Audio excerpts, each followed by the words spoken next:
Welcome back to Excel Technology. Today, we're diving into one of the most crucial aspects of working with Power BI's data transformation and cleaning. If you want to ensure your data is accurate, well-structured, and ready for analysis, stick around. Let's get started. All right, let's jump right into Power BI Desktop. For those new to the platform, Power BI Desktop is where we build and transform our data models. Today, we'll focus on using the Power Query Editor, a powerful tool for data transformation and cleaning. To access the Power Query Editor, start by loading your data into Power BI. Click on Home in the ribbon and then select Transform Data. This will open the Power Query Editor. Here we are in the Power Query Editor. On the left, you'll see the Queries pane, where each dataset you import appears. In the center, you have your data preview, and on the right, you'll find the Applied Steps pane, which shows all the transformations applied to your data. Let's start with some basic transformations. Suppose we have a dataset with unnecessary columns and inconsistent data.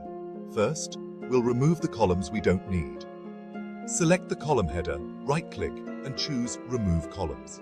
Simple as that. Handling missing data is crucial.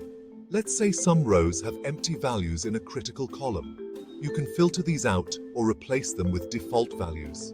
To filter, click the drop-down arrow in the column header and uncheck Null.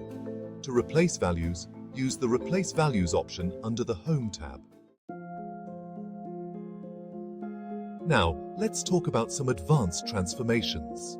Suppose you want to aggregate data, like summing up sales by region.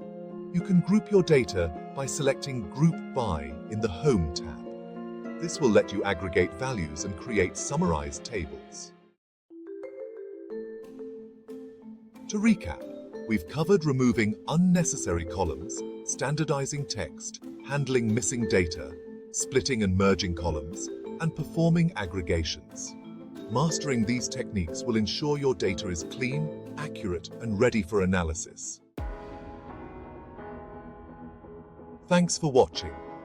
If you found this video helpful, please give it a thumbs up and subscribe for more Power BI tips and tutorials. Drop any questions or topics you'd like us to cover in the comments below. Until next time, keep exploring and analyzing your data.